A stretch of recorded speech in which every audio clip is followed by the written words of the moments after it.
everyone. My name is Anuja. I'm from Legal Edge, and today we are here to talk about my favorite reading quotes. Now, why am I doing this? Because to me, reading is an activity which is almost therapeutic. And of course, it's not just my vocation, it's my avocation too.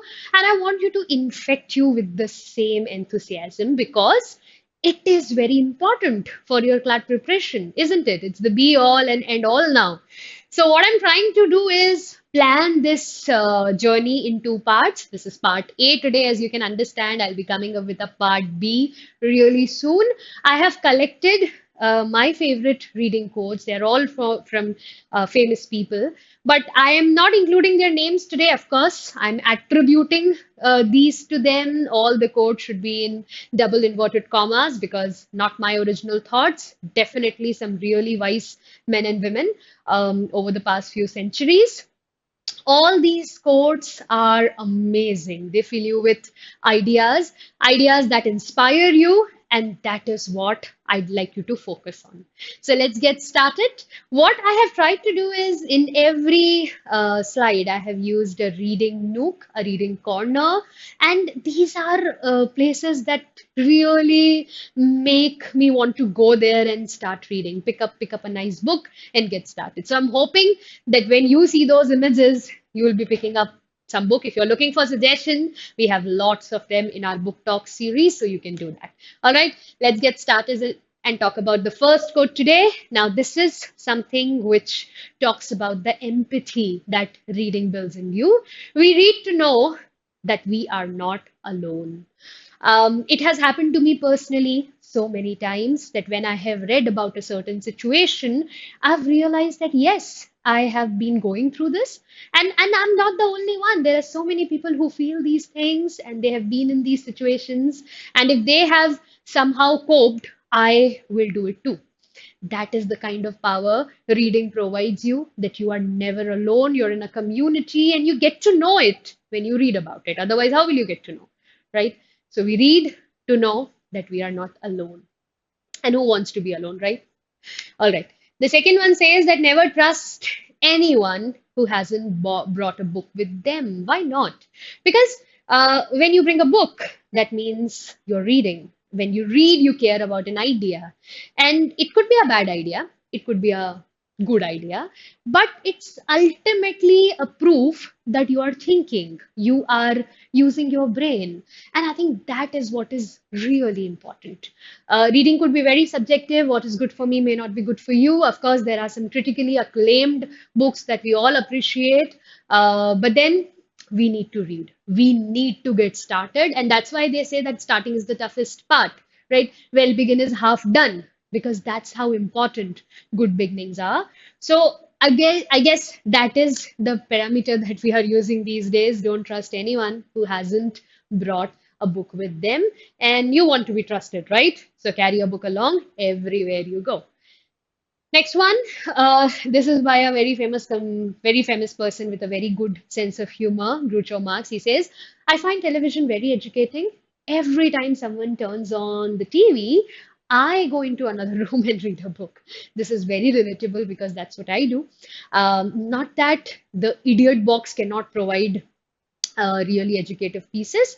But most of the time, I feel that when I read on my own pace and when I am deciding what I want to read at what speed I want to read, then it really gets absorbed. So TV, really educating everyone every time someone turns it on. To avoid that, you go into another room and you begin reading. Okay, so that is what I think you can try to. Now, this is something which you'll understand really well if this has happened to you. Here, the person is saying that what really knocks me out is a book that, when you're all done reading it, you wish the author that wrote it was a terrific friend of yours, and you could call him up on the phone whenever you felt like it. That doesn't happen much, though, right? I'm sure that this has happened many times. You have felt that why is this ending? You want to savor it. And once this is over, you want to know the author. You want to know where he's coming from. And that is when you know that you are in the thick of it. Now you have started enjoying the process of reading, and I really, really wish that you find that book for yourself. Okay. Next one, it is what you read when you do not have to that determines what you will be when you can't help it. How meaningful. It's all about our choices, conscious choice and responsibility, right? So when you don't have to, when nobody's forcing you, when you're not at a gunpoint, what are you choosing to read? What are you choosing to do? That's what shapes your entire personality and your life. So make correct choices. Let it not be just about entertainment. And it is very difficult these days because we have so many options, plethora of options. But try to be sensible. Do not waste the most important years of your life, and choose the right books. Looking for suggestions? We have plenty for you. Moving on, let's talk about the next reading quote. I don't know if this has happened to you, but if yes, then I really want that that changes because there are some great classics out there. And this is the definition, the funny definition. That classic is a book which people praise and don't read. They never read. They say that, yeah, oh, that's wonderful work by Dickens. Oh, Jane Austen. What beautiful ideas or language. But they never read it themselves. The idea that I have about classics is if something was written 200 years ago, 300 years ago, and it is somehow still managing to be relevant, I feel that that should mean something. That has to mean something. I mean, how how is it possible that I say something today which is of relevance even 200 years from now? But classics have managed to do so, and why? I must read a classic, right? That is your reason to read a classic. How should a great book be? This is a definition that you can use. A great book should leave you with many experiences and slightly exhausted at the end because you live several lives while reading. That's what they say, that this reading is the best kind of armchair travel. You sit at one place and you go to so many places. You are not just living one life, a reader gets to live so many lives, happens, right? So when you start reading, you read about someone who comes from a completely different background, country, economic status, has completely different problems. And when you actually start feeling for those characters, you feel completely different and more evolved.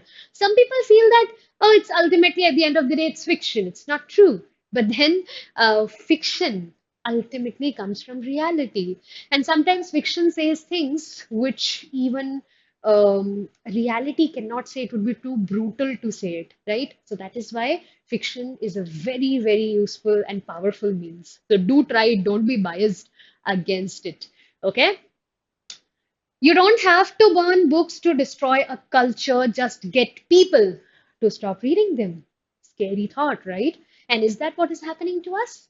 Are they changing our values? Are they not letting us think because we are engrossed all the time in easy entertainment? We are not getting to know of ideas that are really important. Is that is what is happening?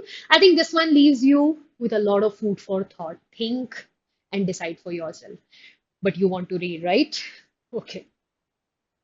Some books should be tasted, some devoured, but only a few have to be chewed and digested thoroughly. So this is by a very famous person, Francis Bacon.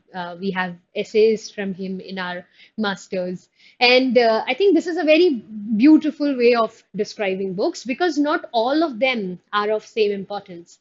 Some are there so that you can just sample them. That okay, yeah, this is the idea. I've got the summary. Some are really so good that you have to spend time. They deserve it. And some books are of the value that people read them over and over. They highlight, if they're reading on Kindle, they buy a hard copy and save the hard copy because that is how amazing it is. And this distinction of books is something that you must do because you must learn to prioritize. There's so much to read, and there will always be dearth of time. So this is what will come to your rescue. All right. The final one for the day, show me a family of readers, and I will show you the people who move the world. And of course, we want to be people who move the world. Or if not, people who move the world. We at least want to be people who understand the world, who have the exposure. And reading is your go-to solution. I hope the purpose today is achieved. I hope that you are a little bit inspired to pick up a book, grab a book, and get started.